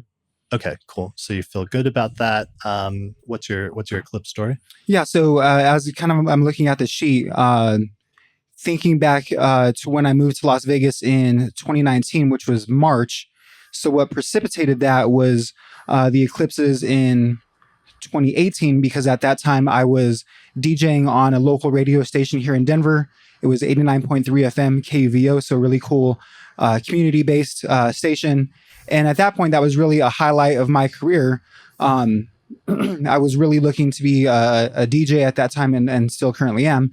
So being on the radio was such a huge accomplishment. And so to look back, starting in August 2018 with an eclipse in Leo, which was my second house, kind of was that time where I really started kind of kickstarting that journey. And being on the radio, it felt good. As the first time I kind of broke out of my shell and did a lot of training. And I can kind of see later in 2019. When was that event, by the way, being on the radio? Yeah, that was throughout 2018 and into 2019. So I would say actually probably around that time of August is when I started officially having my own show. Got it. Okay. And before that, I was kind of doing some training with an Aquarius sun. So that was kind of like throughout July 2018 was where I was kind of doing some tutoring from a radio host who was an Aquarius sun at that time. So get on the radio with the eclipse in Leo. And then at that point, my mentors were like, Mark, you're doing great. You're volunteering. How can you get paid for your passion? So, second house themes right there. So at that point is when I decided to move to Las Vegas. I'm a Colorado native, so to move outside of the state was a new experience for me. So I moved to Las Vegas in March of 2019. And what catches my eye is kind of that eclipse on 0 degrees of Leo in 2019, which is pretty close to my ascendant. Right. So there's overlap between like second house and first house. Mm-hmm. Exactly. So I moved to Las Vegas in March 2019, kind of pursuing my, and really I went there to build a home, being from Colorado, experiencing the rising prices. I felt priced out of the market, looking to shift gears, not just for my DJ money game, but to really find a place I can feel like it's home and feel like it's affordable and cozy. So to see that eclipse on July 2nd in Cancer is pretty stark when I look at this chart. And then around that time, later that week in 2019 was when my now currently ex, my girlfriend at the time, she moved to Las Vegas with me to kind of start, get out of Denver and kind of restart a new life. So that eclipse in Cancer was pretty fascinating. At that point, I'm like, cool, new city, girlfriend is coming with me. I was feeling kind of on top of the world at that moment. And then I could kind of see that eclipse in Capricorn in July. Some relationship challenges at that point, I think is when I got a new promotion and a new job. And, then I'll fast forward to 2020 because it was Friday, March 13th. Friday the 13th was my last day working at my day job. And soon thereafter is when COVID hit and I moved back to Colorado. So around that time, that was, it looks like another eclipse in Cancer in that January kind of activated that. So throughout that time, I've been kind of back and forth through Colorado and Nevada in 2020, just dealing with trying to find home still. Was that relationship consistent through that time? It was. It was consistent throughout that time, and so I see a lot of Cancer and Capricorn situations. That would be my first and seventh house. Right. Consequently, she has a Capricorn stellium, so that was activating her chart a lot as well. And ultimately, we were kind of bouncing back and forth, just trying to acclimate to all the craziness of having to pivot with all the COVID restrictions and life changes. And around December of 2020 was, that eclipse in Sagittarius. We'll flash forward to that. At that point, after kind of watching the astrology podcast and some other introspection and studying, I just had a pit in my stomach that, I think this is going to be the end of my relationship and with her, and I think we kind of said that in joking, but it's just crazy because she's into astrology as well. And so we were kind of like half joking about it. And then that actually kind of happened where our relationship severed abruptly, which Mars is in my sixth house. So I can kind of see that as a kind of cutting experience. And then, I guess we can flash forward to the eclipses in 2021. Some good old fashioned 12th, 6th house eclipses. Because after that breakup, I spent a lot of time in solitude, just kind of recollecting my thoughts, just processing what the heck had happened in the world with COVID. In addition to that, processing my relationships with that girl, processing my relationship with myself, and realizing how did things precipitate the way they did? How was I responsible for that? Definitely no regrets, but just a lot of introspection, just trying to figure out myself and processing a lot of crazy situations. And then, introspection is a really good keyword for the 12th house. Yeah, definitely. And so, I think it's just fascinating how throughout 2020 and 2021, it's just bouncing around my first and seventh house, and then 12th and sixth house. And fortunately, with the current series of eclipses, I'll flash forward to present time. I'm having a nodal return, and to see my 11th house and my 5th house activated, I feel like the past drama of 2019, 2020, 2021, I feel stronger because of it. I accept everything the way that it happened. And when I spoke here last month, I'm really into gardening now. I'm involved in a lot of agriculture in my local hometown of Pueblo, Colorado. And, I'm meeting a lot of really cool people, like-minded people all around the ideas of sustainability, gardening, community, teamwork, and also the realization with Uranus and Taurus that it could bring food restrictions, food shortages potentially.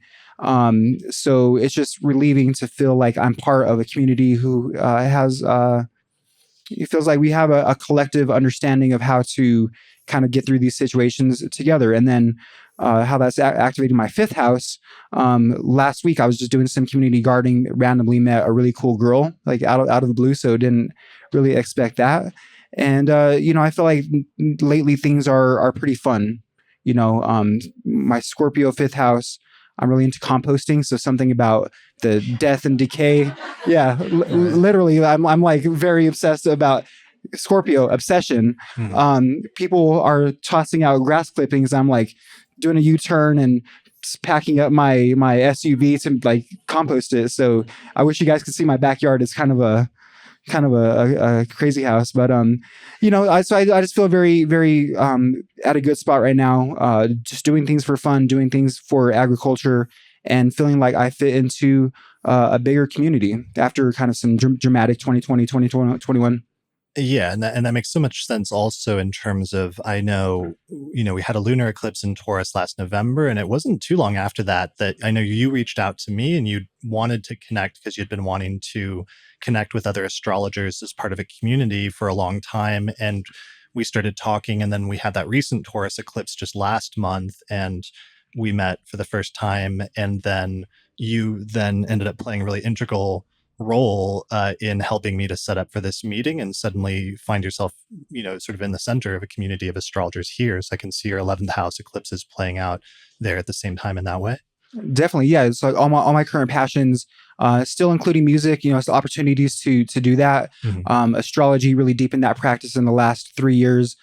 So I'm very grateful to be, here right now with our community here in person. Finally, especially talking with you, and then my gardening group once again. So all my passions and interests, my 5th house, are currently being activated with community. And as I told you, I didn't necessarily drive. I stayed in Denver yesterday for some business meetings.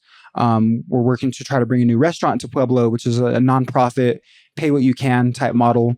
Delicious food. So that's kind of like more tourist themes in my realm. And then I stayed in town, and I played some poker last night. So that's kind of some 5th house activations. And, it was just nice being in Black Hawk, getting out of the city, just kind of being in the solitude of the mountains, just getting some fresh air, looking at the moon, which technically last night was still in Libra, but just really honoring the moon as it's coming into fullness, me being ruled by the moon, having a Scorpio moon. It was just a fun time, just kind of be out there, just reflecting in preparation for coming here today. So I'm excited that my 5th and 11th house is being activated now versus all the craziness of the 1st, 7th, and 6th and 12th of the past few years. Yeah, that's really brilliant. I look forward to seeing how those themes continue to emerge for you in terms of community and other things over the course of the next year or so as you continue to have eclipses in those houses. Definitely, yeah. All right, cool. Thank you. Thank you for sharing that. I appreciate it. Thank you. All right. Well, it looks like it's 4 p.m. So this is kind of, we did start a little bit late, but it's getting towards the end of our time in terms of wrapping things up here and still being able to hang out and socialize for a little bit longer until we need to clear the room by 5 p.m. Does anybody have any questions or anything before we wrap up this meeting when it comes to eclipses? Yeah, Marilyn?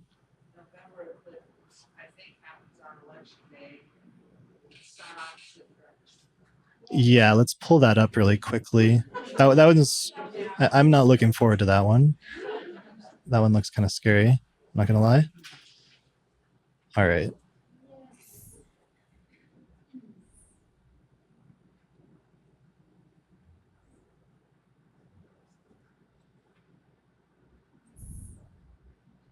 Okay, so Marilyn mentioned the next Taurus lunar eclipse that's going to take place later this year. And I advance the chart until that moment, and we'll see a really lovely looking configuration of, let's see, the sun is at 15 degrees of Scorpio. So this takes place on November 8th, 2022, which I think many astrologers have noted happens to be midterm election day here in the United States at the end of the year. So the lunar eclipse will go exact at 15 degrees of Taurus, which not only is very closely conjunct the North Node at 13 Taurus, but also is very closely conjunct Uranus at 16 degrees of Taurus. And that's opposite to the sun, of course, at 15 Scorpio, but also for some reason, Mercury is exactly conjunct the sun on that day, opposing and applying to oppose Uranus. And all of that is squaring Saturn at 18 degrees of Aquarius. So it looks like a very tense eclipse that's going to take place at that time, but also a very Uranian one of something being really shaken up and the destabilizing sometimes effects of eclipses being emphasized by the prominence of Uranus at that time. So that's pretty notable. And that's one of the other factors that comes into play with eclipses that we didn't focus on too much during the course of sharing stories, but just looking and seeing what other planets the eclipse is configured to, in some ways describing some of the energies that are brought to the forefront in the world at that time. And sometimes that can be relevant in a very personal way in our individual lives, but other times it can relate to changes that are going on in the collective. For example, there was a set of eclipses that took place in Capricorn and Cancer in November and December of 2019. And that's right when COVID was starting to emerge and build up. And those ended up being the eclipses that were foreshadowing the emergence of COVID in the world over the course of the next few weeks or few months. And then more recently, we had a Taurus eclipse here just a couple of weeks ago, and that was closely conjunct Uranus. And a lot of people have noticed there's been some pretty major destabilizations in terms of the markets recently, where all of a sudden a bunch of markets, a bunch of commodities and things like that are suddenly going really up or really down, and it's caused a lot of disruptions in terms of the economy. So did you have any like specific point about that, Marilyn, in terms of November? Okay. Yeah. The political astrology is a whole other thing, and we might have to do a meeting for that on its own once we get closer to election day, which we sometimes do or have historically in the past.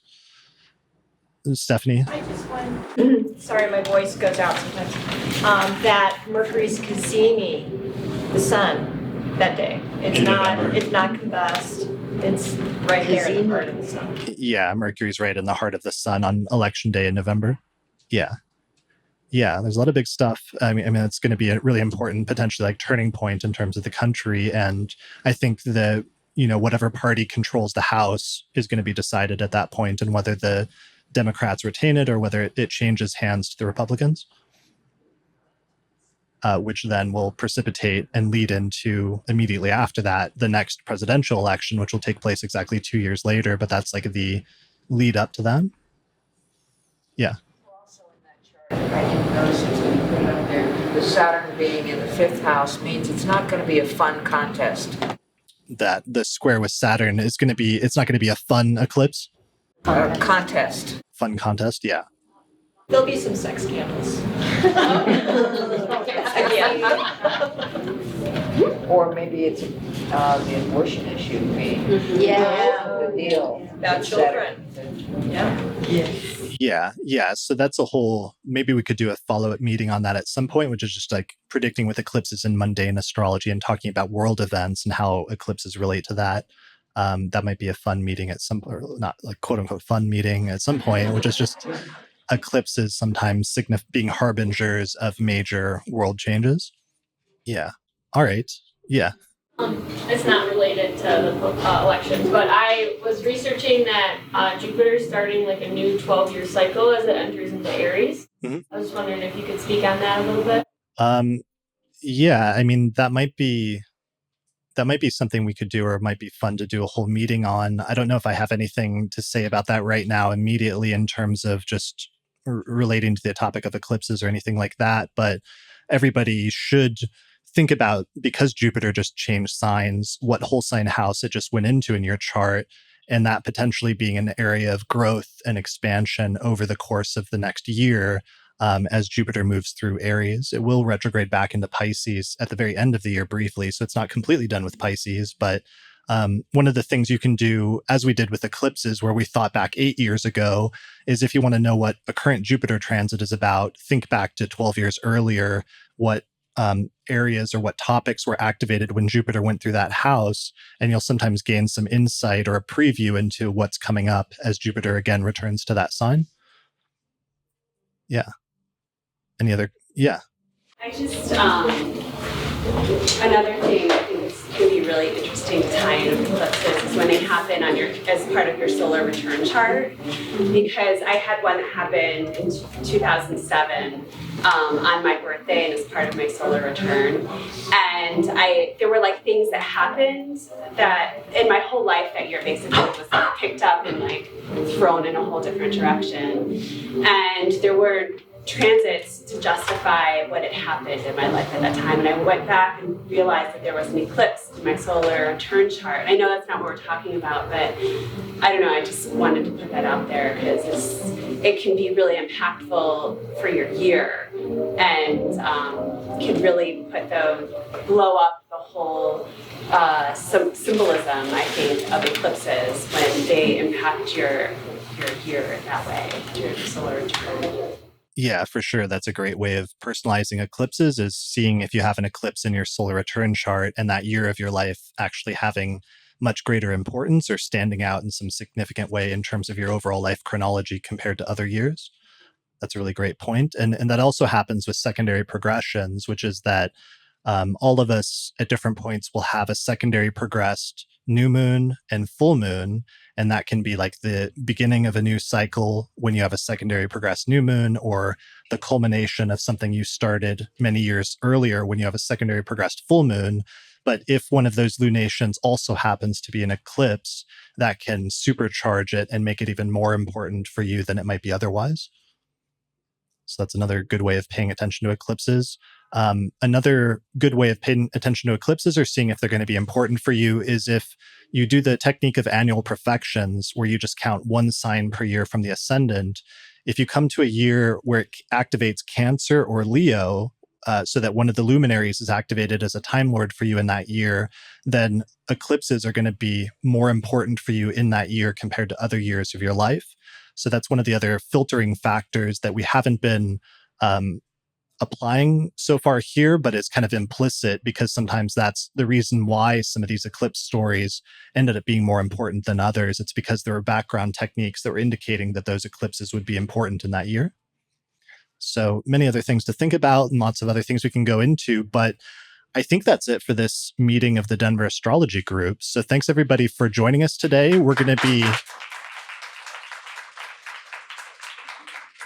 be back here again next month. And I think we're actually going to do a meeting on rectification because I'm having an astrologer, a friend of mine named Patrick Watson, who's coming into town. And Patrick specializes in rectification. And I think we might try to do some sort of workshop style format where we had a bunch of charts today where, it could have been an ascendant in one sign or another. And I think what we're going to do is I'm going to ask people that have the ascendant like that to come in, and we might do some on-the-fly rectifications where we switch back and forth between the two charts, and we try to quickly establish by communicating with a person and asking them questions that would implicate one chart or another, and try to establish what the correct rising sign is.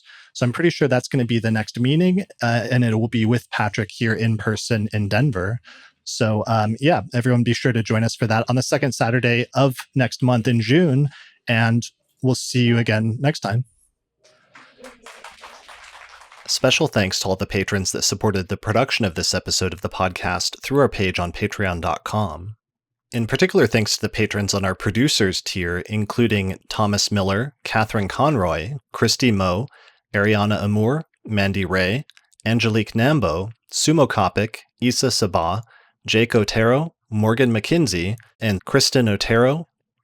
If you like the work that I'm doing here on the podcast and you would like to find a way to support it, then please consider becoming a patron through my page on patreon.com.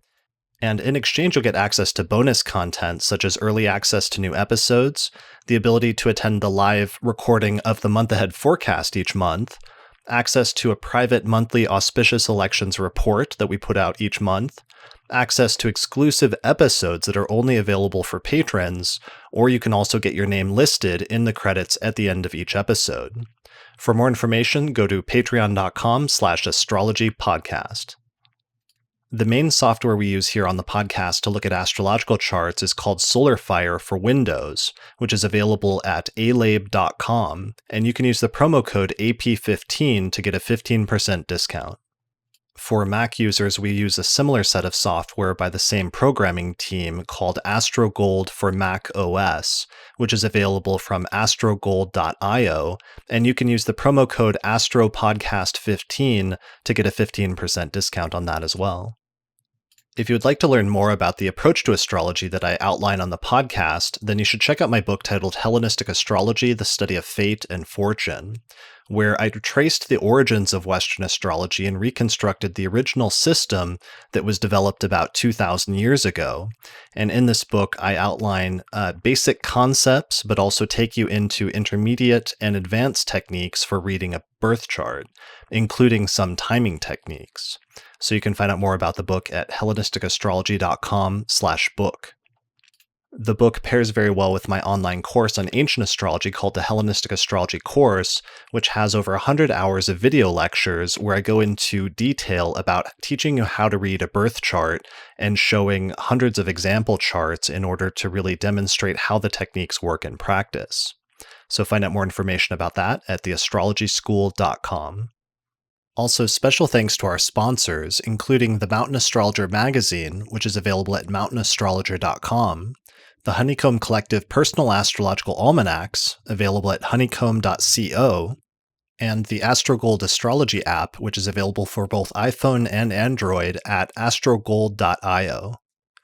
There are also two major astrology conferences happening this year. The first is the Northwest Astrological Conference, happening May 26th through the 30th, 2022, near Seattle, Washington. Find out more information at norwac.net. And the second is the International Society for Astrological Research Conference, which is taking place August 25th through the 29th, 2022, in Westminster, Colorado. And you can find out more information about that at isar2022.org.